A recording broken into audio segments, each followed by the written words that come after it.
welcome to Bell's Palsy Talk Live. Very excited to be talking to my friend Kim. Today, Kim and I are going to be talking about finding joy in challenging times. So, we're having obviously a lot of challenging times going on in the world and personally. Everybody has things going on. So we're just going to talk how you can go about finding joy in those times, or maybe you're not feeling it, or you don't know where to look. Hi, friend. How are you? I'm good. How are you? I'm great. So happy to be chatting with you as always. Nice to chat with you too. I'm in my garage, so it's a home brewery. So I'm not sure if it's too loud because we have a beer that's fermenting right now. No, it's fine. That's cool. So you guys do that at home? Yeah, my husband does it. I'm kind of his half-ass assistant. So I help him mill the grains and pour the grains in the wort and stir and stuff like that, but not Cool. not Have you guys done that for a while? He's been doing it for seriously for probably about 3 years, and then awesome.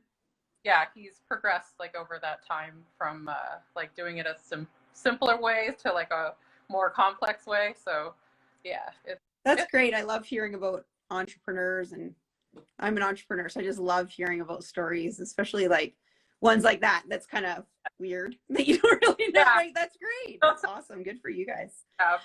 And who doesn't like beer, right? Yeah.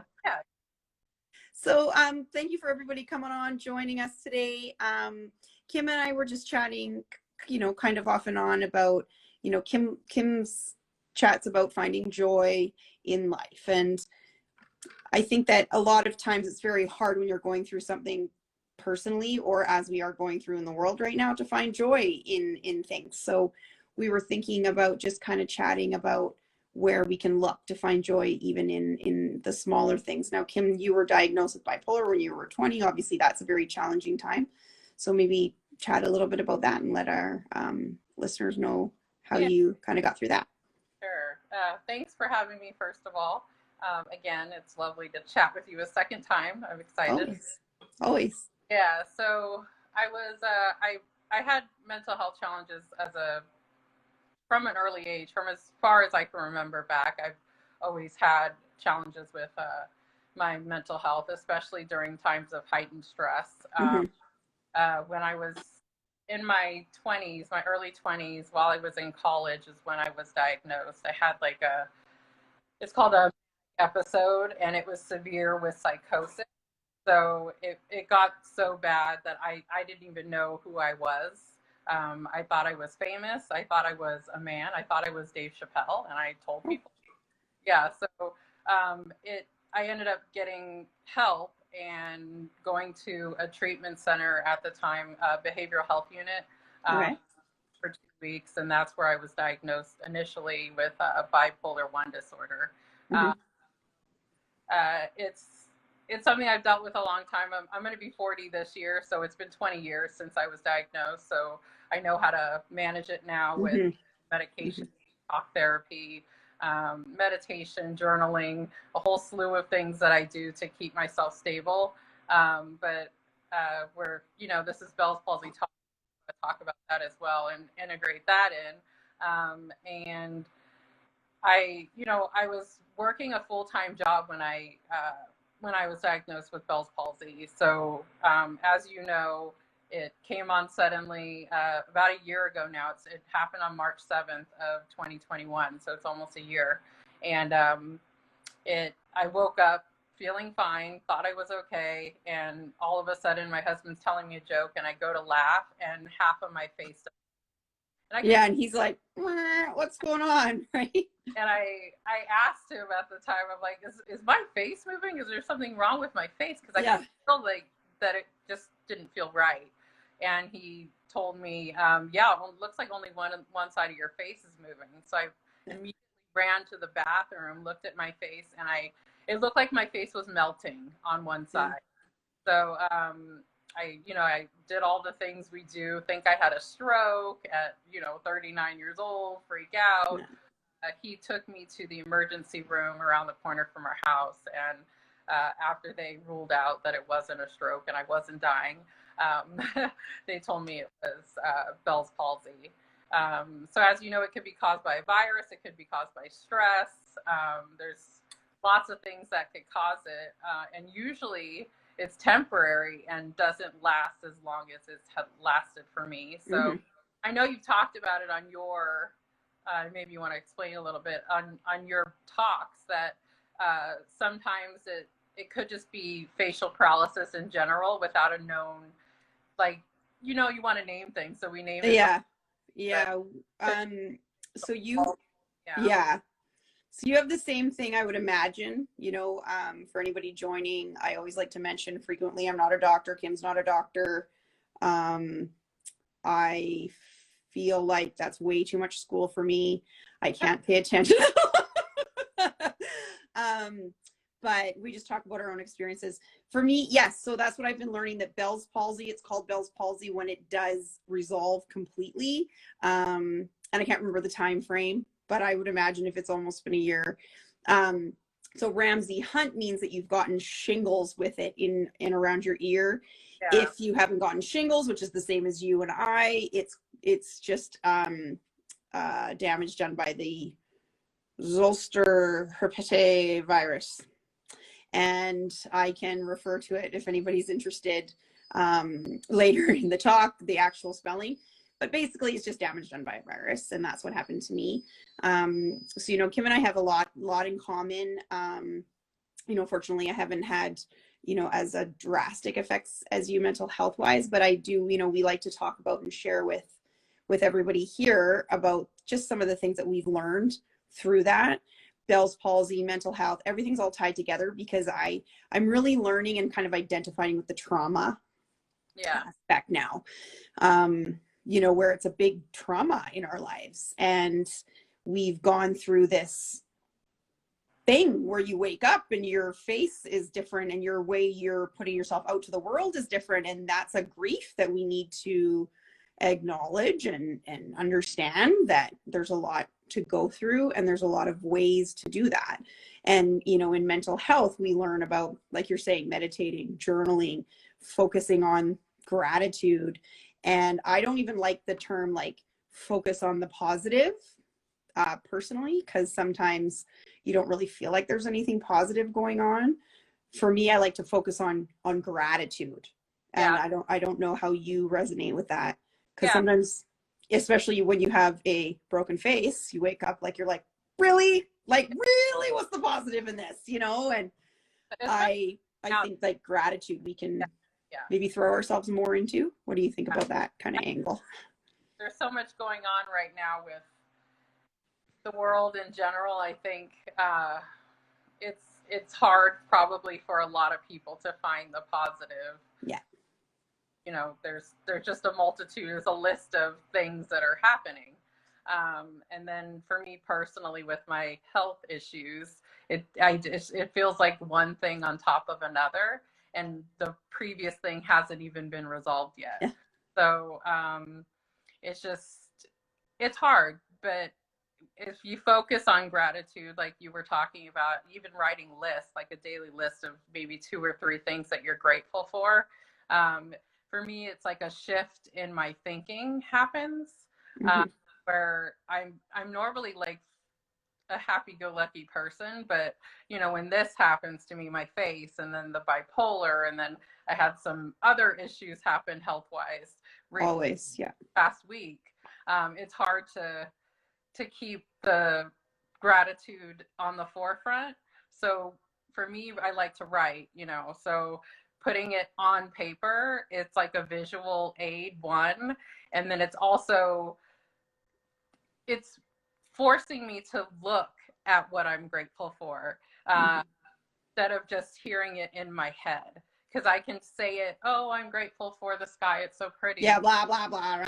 Like it makes it real. Like it's more like you're kind of more accountable to the statement, kind of, you know? Oh, it forces you to actually think about what you're grateful for and then write it out, and you could read it back. So in those times when you're struggling, in those times when you're thinking something negative, you can go back to that list and over again.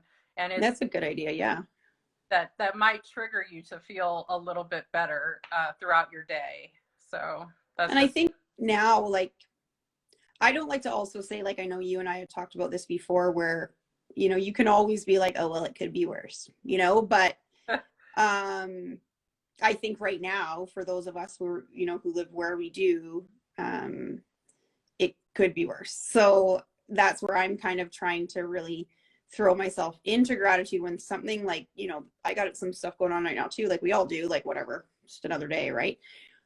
Is to just really focus on gratitude. That doesn't take the other stuff away. It doesn't mean that you can't think about it. It doesn't mean that you can't sit in the mud about it and really feel those emotions later. That kind of helps me too. I'm learning a lot that you can have two feelings at once. So I can be working on gratitude, right, on certain things, and then that doesn't mean that the other stuff isn't important, or that I don't have work to process those emotions too. Still there. That's really something that's come to light for me in the past few weeks, Yeah. that you can have both. Allowing yourself time to feel the feelings, whether or not they're good or bad, it doesn't matter. We still need to process things. So allow, if you're sad, if you're hungry, you eat. If you're sad, you cry. Mm-hmm. Still those things that you need to get out.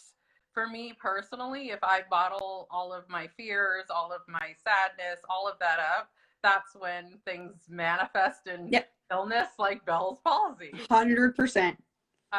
For me, it's healthy to get it out at least somewhat, as long as you're not wallowing in it, for me. But yeah, it's healthy. It's healthy to feel those feelings too. Just because you're not being, you know, negative all the time or happy all the time doesn't mean you're doing anything wrong. We're people, so we're gonna process emotions throughout the day, regardless of whether they're happy or sad. So yeah, and throughout the day, it doesn't, like, it's not like you need to decide that today's a happy day and I have to be happy for the entire day either. Yeah. Those are things that I'm learning as well. Like, I can be like fluctuate 10 minutes, and if something kind of comes up and it comes through in waves, and that's okay too. But yeah, just right now, I think that that's what I'm learning. You can really just look at small things and be grateful for very tiny things. If you're having a hard time today, even being like, everything sucks, hate everything, you can have little tiny things that you're grateful for. Yeah. And those little tiny things shift your perspective. Even if you don't feel it, I find it will have an effect at some point, that energy. Practice. It's like practice at something. You know, like if you want to be a good swimmer, you have to keep swimming on a daily basis for a certain amount of time and progressing it better. Yeah. Want to start feeling better or start, you know, feeling happier, you practice the things that make you feel good. So that's what I have been doing for myself, because I've had a lot of challenges within the past couple of years, like we all have. So those things that make me feel good, I try to practice them on a daily basis, even if it's for 5 minutes in the morning doing a meditation and journaling a paragraph. It's something that I did for me that makes me feel good and sets me up for, I don't want to say success for the day, but kind of, it sets me up for a good day. It's a good starting point. And things come, and they will come and happen throughout the day, because life's always in session. You started off with a good base, and you can go through your day and know how to process it, because you're utilizing the tools that you've learned throughout that morning, or however long you've practiced it for consecutive days. I don't know if that makes any sense. But yeah, no, it does. So maybe, like, what are the things? So if you journal, you know, what have you learned? Like, when you sit down, you journal about what? How do you get started? A lot of people have trouble with that. Yeah, so I use, for me, I blog too. So I have a blog. So I write about me personally, one. I write about things that I've been through. It helps me process my emotions, process the challenges that I faced. Two, as far as journaling, I use prompts. So it's hard for me to, I don't know if you can tell, keep on track sometimes. So for me, it's very helpful to have journaling prompts. So I utilize, I know I'm part of the Self Healer Circle, so I have a account with them, and on their website or whatever, they have journaling prompts that you can download. So on there, it tells you, like, it says, today I am grateful for, and you put something you're grateful for, you write it out yourself. It guides you through the journaling process. Right, just gives you a start, and then it might go a different way or whatever. You don't even have to, keep going back to it. You can print it out. You can do it every day. You can write it in your own journal. You don't have to write it on a piece of paper that you printed from the website. You can do it in your way, the way you want to do it. And if you want to change something, it says change something. Yeah, it's just the idea of getting those thoughts out of your mind and those emotions, because like we're talking, like that is how disease and anger and all that stuff manifests inside. And why not give it a shot?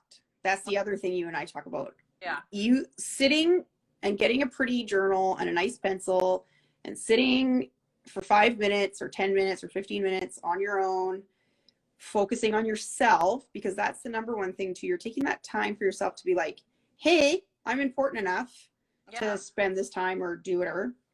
It's not going to hurt. No. So those are the things too, where I really try to focus on these new things. Like you message about I am doing these ice baths. Okay, well, Mel Robbins, who I'm obsessed with, is doing ice baths, and it helps with mental health and focus, emotional regulation, all these things. I'll give that a shot. Like, why not? Right? It's not chemicals, you're not pumping more medication into me, all those kinds of things. So these are these things that it's not just, it's proven, people do it, and I'm like, I'll give it a shot. And it's really helping. I've been doing it for 2 weeks and I really feel a difference. So that's cool. I'm curious, how often do you do it? I've been doing it every second day, and just make the water really, really cold in the bathtub. And if I have ice, I put it in there and I sit in there for 3 to 5 minutes and then get out. I've seen people do it, so I've been curious. So I started just doing my face, like just washing my face in really cold water, and even that is like shocking to my system. But I can't imagine a full bath. But well, she talks about, it's very interesting. She did a YouTube for about an hour on it, and the long and short of it, how I understand it, is that you're putting your body into a state where your fight or flight stimuli thinks you're going to die, basically, because you're going into freezing cold water. Okay. And so the fear is there. The fear, or the, oh my God, I gotta get in the cold water, right? Once you get in there and your body's like, we're okay, we didn't die, we're okay, and it's training that fight or flight reaction. And I haven't learned that much about it, but it seems to be helping me. So yeah, once you get in there, you literally feel like my reaction is to jump out, like in a cartoon where they're like, and jump out, but you don't, and you just sit there, and it actually is quite relaxing. You get out and it gives you energy. And yeah, so one of the followers here is saying eucalyptus too. That'd be cool. Yeah, eucalyptus shower, cold. They say cold showers. It's great. So that's where I kind of, for me, when we're going through these challenging times, whether it's our health, whether it's stuff going on in the world, we can do these little things to bring us back and ground us to be then being able to share kindness or compassion, or send that energy into the world, or do whatever we can to help from our position of strength, which is what we're in, right now where we live, is to share. And if, the best we can do is share our positive energy and support, well, we need to be in a place to be able to do that to ourselves and to the rest of the world. So let's stick together and do what we can to kind of get back to joy and be really grateful for what we do have. Yeah. Because we can really easily get into this, like, oh, this sucks. Oh, this happened to me. And it does. It sucks. You woke up with a broken face. That sucks. Really sucks. Nobody, especially on this page, is going to argue with you on that.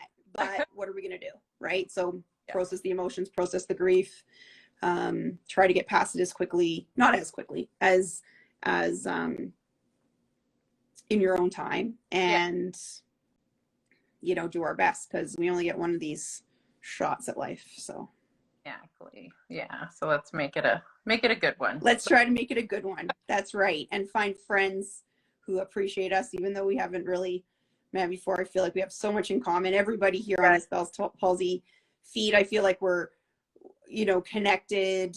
Yeah, it's because of the face that we got connected, but we have so much in common. It's so fascinating to me. I feel like there's a lot of common ground between all of the people that I've met through. Mm-hmm. Actually, you've connected a lot of us, I think, like Heather and you and Rim. Yeah, so I didn't know any of these people before. I think you found me. So yeah, we found each other, however it worked out. Yeah, but yeah, thank you for connecting us all and for this platform to, share with each other. And share with others. But a lot of people don't know about this condition. Yeah, well, we didn't. Neither, none of us did when it, it happened. It's not really something that crosses your radar, right? Yeah, exactly. So, thank you. I'm grateful. Oh, thank you to you too. And it was good. And we have a viewer here that happened at work. It was hard for them, but the coworkers took it hard. Yeah, it's a very weird. It's scary. It would be scary for the person, like. Yes, it's scary for you, but to be the people watching as well, because you know what to do. Yeah, it's probably shock for you. You're scared, and then you see your coworkers are scared and don't. Yeah. That make it worse, right? Their reaction or whatever. Yeah. But yeah, it's hard. It's difficult. Everything about it is hard. So, like we said, we just stick together. We are all in different places of the world, going through different things, different careers. I run events, you make beer, but we all have so much in common regardless of where we are. So that's the most important thing, I think, is just to stick together and hold each other's hands, and we'll get through it. Yes. So happy Facial Paralysis Awareness Week, which is this week. So I think tomorrow's the first day. Oh, is it? And yeah. Happy anniversary, but of the page, Bell's Palsy Talks. That's great. But I didn't know it fell with the same week as Facial Paralysis Awareness. I think, so last year I kind of started it, and then I didn't know about Facial Paralysis Week. Like, it's big in the UK, and I didn't know about it, and fluke, like literally a fluke that I started it on the same week. Yeah. Isn't that funny? Fine. What is it? Divine intervention. So weird. So it's been a year, and I'm really enjoying it. I've been kind of off and on there, and this past kind of 6 months or so, I've been really making more connections, and it just makes me more motivated to do more. So thank you so much. I'll let you get back to your evening, and we'll be in touch, of course. Always love chatting with you. And watch later. Bye. Talk to you soon.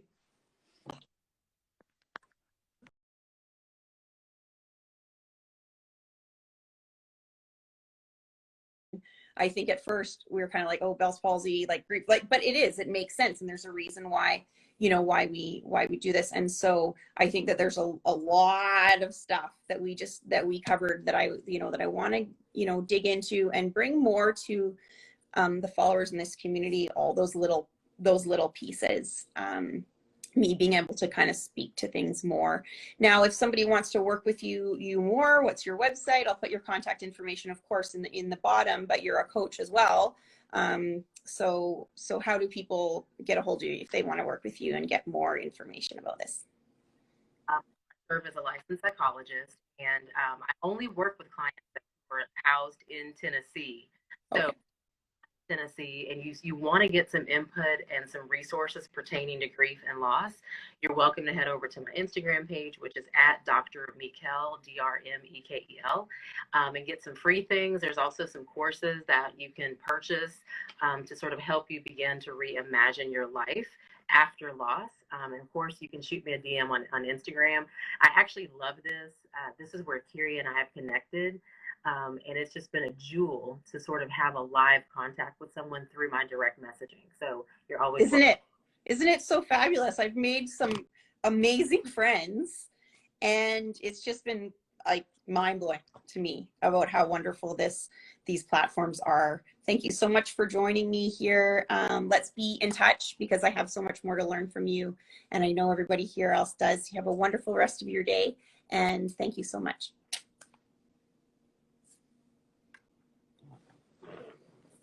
That was great.